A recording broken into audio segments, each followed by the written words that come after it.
Hey guys, I'm back with more JRPGs that surpassed my expectations. I was convinced I wasn't going to enjoy these games, that I wasn't gonna like them, and when I played them and finished them, I absolutely loved them. So here are 10 more JRPGs that easily far surpassed my expectations. So let's begin!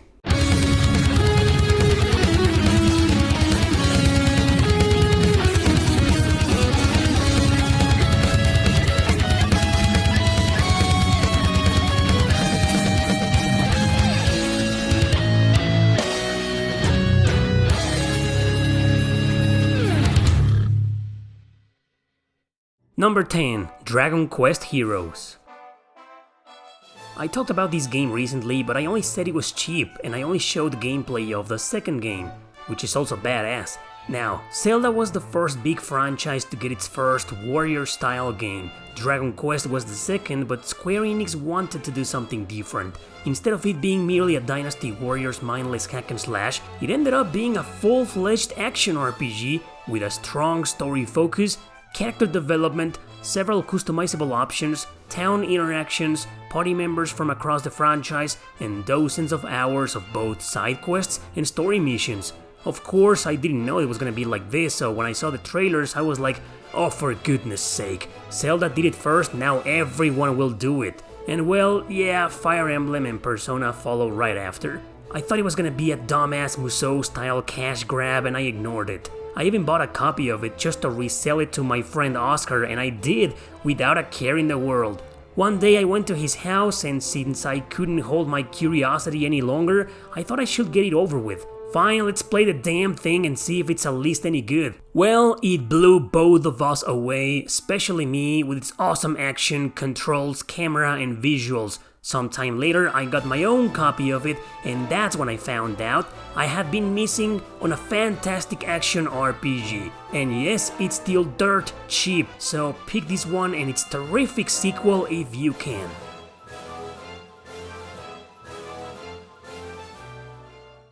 Number 9. Rafiara Stories.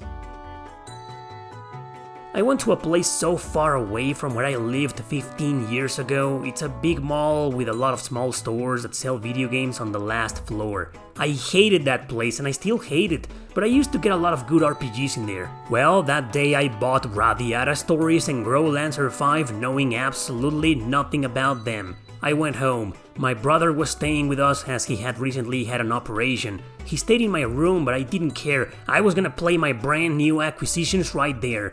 I started with Rafiara while he was watching, and I'll never forget the great time we had, laughing about how bad the game was. He couldn't stop laughing at the battle theme every time I got into a battle, and it was hurting him badly because of the surgery. He also kept making fun of the clunky controls. He didn't even play the game, but he could tell they were kinda clunky. Well, I didn't think the game was bad, but I felt disappointed and angry because I just wasn't gonna go back to that horrible place and trade it back. So I turned the game off, put Growlancer 5 in, and you already know I became a die-hard fan of it immediately. My brother never made any fun of it, don't worry. Anyway, after beating Growlancer, I gave Rafiara Stories a second chance, with my brother gone this time, and you also already know that I absolutely loved it this time. Didn't even know you could recruit so many characters to your party, man. That was awesome. And the clunky controls? Nah, you get used to them quite quickly, and they aren't clunky that much, to be honest. But I'll just never forget that night with my brother making fun of it and making me laugh as well, crying for both the laughter and the pain from the surgery.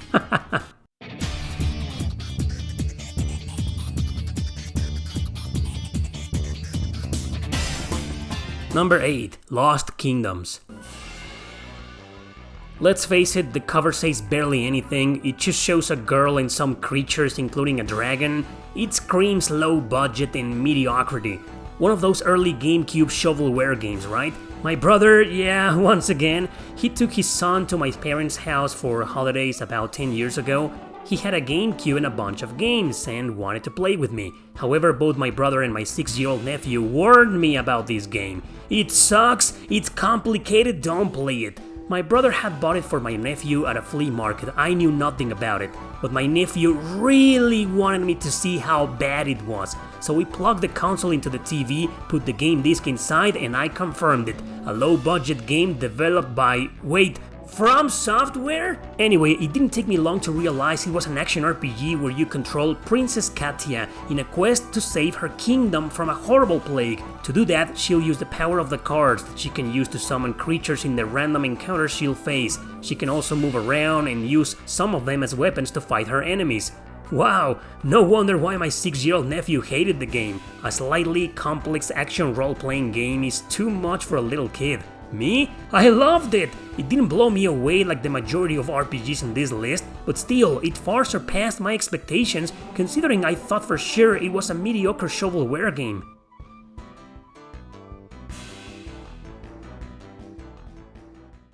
Number 7. Blue Reflection Second Light. Alright, I know I've covered this game to death already, but there's a funny story behind it, just bear with me. For starters, haven't you ever wondered why I recommend a game like this? Does it even look or sound like the type of RPG that I will strongly recommend? The answer is no, but I do it anyway because it far surpassed my expectations. It's addictive, it's beautiful, its soundtrack is melancholic, nostalgic, and simply gorgeous. It's funny, the girls are interesting, and it does have some bizarre dark twists that I honestly wasn't expecting. I also love the battle system, turn-based but with a real-time flow that can be manipulated. Long story short, I wasn't expecting this RPG to be this good. Anyway, the funny story is also what made my expectations sink to the bottom of the ocean.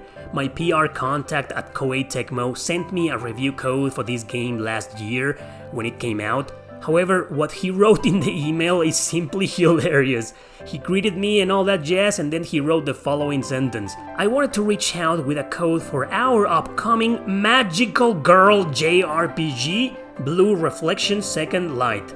A Magical Girl JRPG. Me, who's always criticizing idols, magical girls, and whatnot. He sent me a review code for a Magical Girl JRPG. And it surpassed my expectations.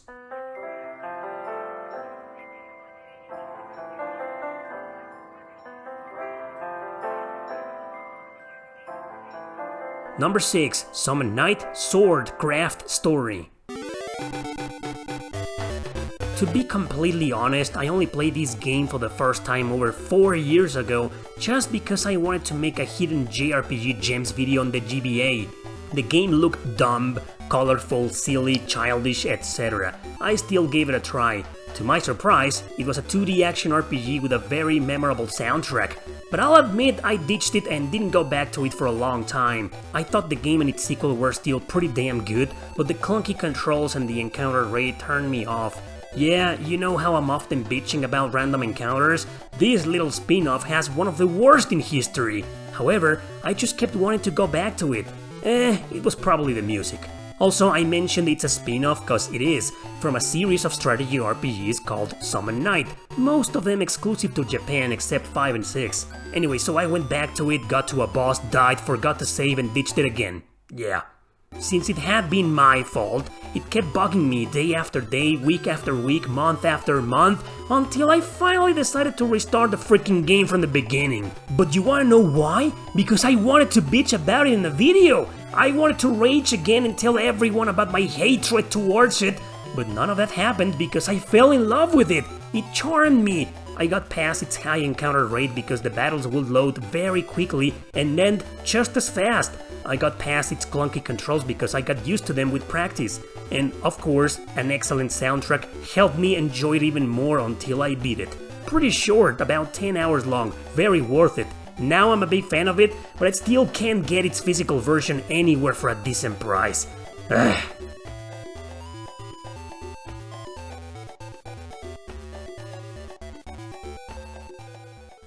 Number 5. Sakura of Rise and Ruin.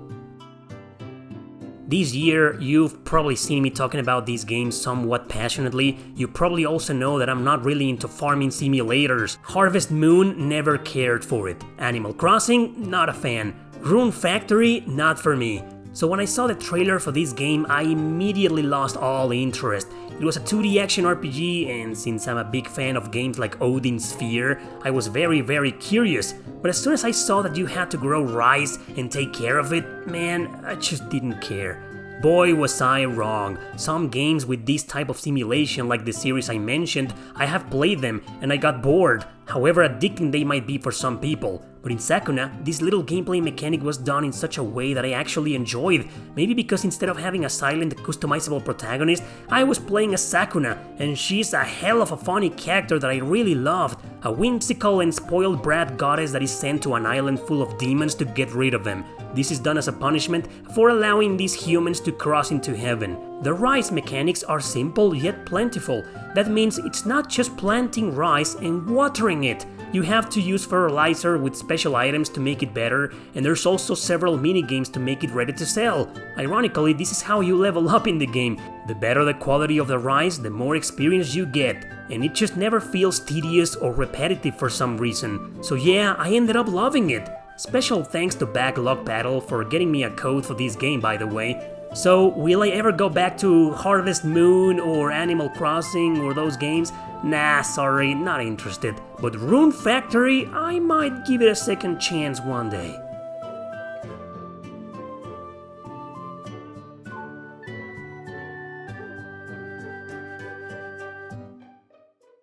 Number 4. Stella Deus, The Gate of Eternity. In the first video I showed this photo with JRPGs that also surpassed my expectations. I didn't cover any of them because I didn't think my stories with them were that interesting. However, one of them actually is, but I've told it many times before, Eternal Poison. And today's game is connected to it. Let me explain. When I first got my PlayStation, I went nuts with RPGs after playing Chrono Cross and Final Fantasy IX. Eventually I got to the legendary Final Fantasy Tactics, but I didn't like it. Not because it was bad, but because I found the idea of walking on grids slow, boring, and stupid. A year went by and I got my PS2 with a bunch of bootleg games. Sometime later I bought a pirated copy of Stella Deus, but the back cover was blurry and barely visible, so I didn't know it was gonna be a strategy RPG. I took it home, played it, and immediately after seeing those goddamn grids, I turned the console off. So I went and traded this copy for something else. Yes, in countries like Mexico, piracy is a different business, and stores let you trade bootleg copies for others, believe it or not. No, I don't remember what game I got instead. About a year later, I found another bootleg copy of another game with a blurry back cover as well in a flea market. Yeah, you guessed it, Eternal Poison. It looked dark and gothic, so obviously it got my attention. Like I said, I've told this story before a few times. Yes, it's the game that made me a strategy RPG addict, and now it's my favorite video game genre. How does Stella Deus fit in? Well, because of Eternal Poison, I looked everywhere for this game, but absolutely never found a physical original copy of it. Years went by and I got my original copy of Eternal Poison, and I still look now for a physical one for Stella Deus. But nope, nothing always rare and expensive.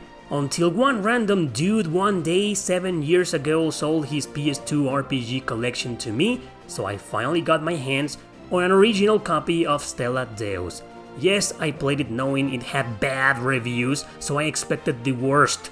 You now know my expectations were surpassed, and it's one of my favorite hidden gems on the PS2.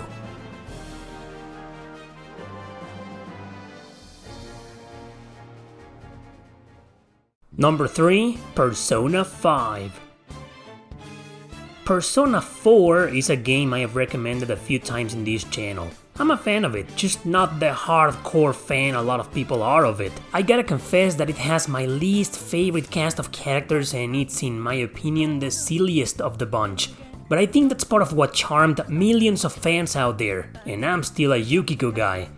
Go ahead and start your waifu wars in the comments. So, Persona 5 was announced over 5 years ago after Atlus had been teasing us since way before. Because Persona 4 had been so lighthearted in terms of almost everything, I thought that's exactly the direction the series was going to take from now on. Well, it didn't. To my baffling surprise, Persona 5 ended up being darker and more mature, at least from my perspective. Not as dark as Persona 3, but still gritty and somber nonetheless. Obviously the soundtrack blew me away. Plus, I was honestly not expecting the game to be so damn long, quickly becoming one of the longest RPGs I've ever played in my life. So of course these games surpassed my expectations by a landslide, and now I'm a big fan of it. Also, I'm happy today because I can finally laugh at people's faces with its Switch release. Some years ago I made a video about JRPGs that should be on Switch, and Persona 5 Royal was one of them. I got a lot of shit for that. Persona 5 will never be on the Switch. Well, joke's on you now, you dumbasses from back then. Ha, who's laughing now? Oh, and yeah, before you ask, yes, the Switch version is badass.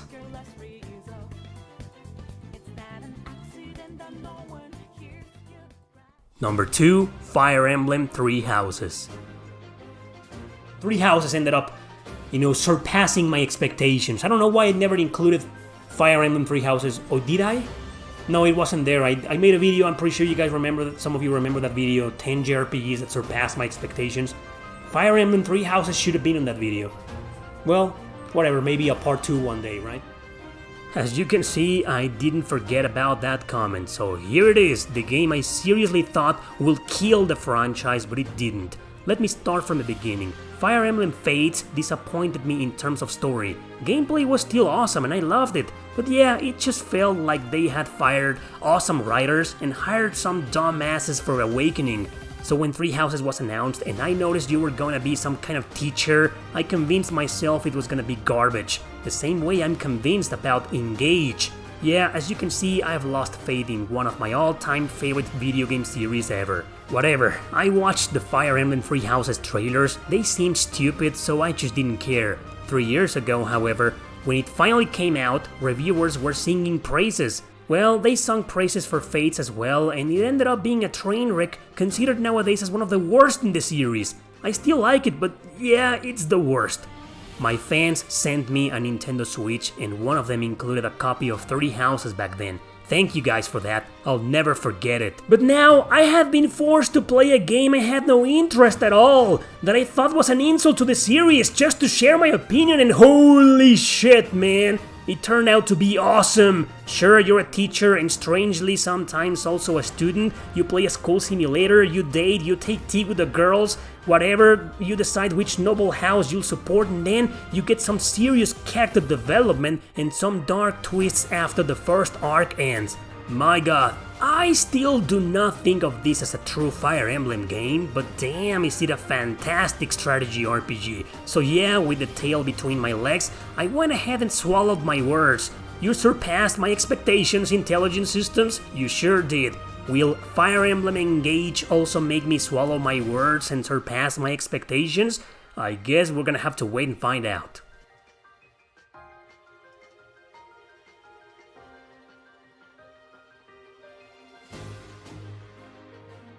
Number 1, Sakura Wars, So Long My Love.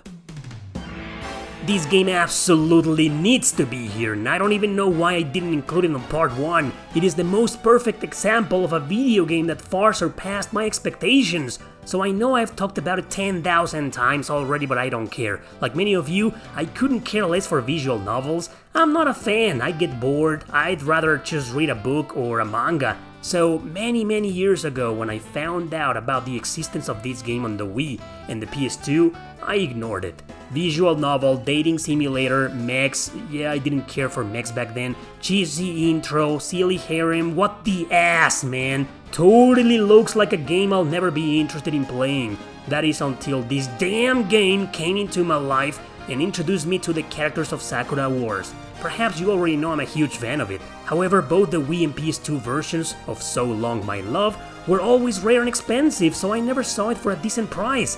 That is until I was in Canada and my landlord had the Wii version. I was making a hidden gems video for the system back then, hopefully you'll remember it. So I borrowed the game with the lowest expectations, but still curious about it thanks to Project Cross Zone. I thought it was gonna suck balls, that it was gonna bore me to pieces, and that I still will have the nerve to recommend it on the video. I'm so glad I was completely wrong. I couldn't put the controller down anymore. It was so unique, taking place in the 1920s, with tons of interactions and decision making, an amazing soundtrack, a strategy RPG just like the ones I love with awesome combos and combined special attacks. Excellent story with memorable characters in political situations from the time. Man, holy shit, man! It blew me away! With the game still inside the Wii, I went upstairs and asked my landlord for a price. Yeah, it was like $80, damn. But I ended up trading a poor, very poor condition copy of Star Ocean 2 and a sealed copy of Crash Insane Trilogy on the Switch. But since I already own a mint condition copy of Star Ocean 2, I think this is one of the greatest trades I've ever done in my life.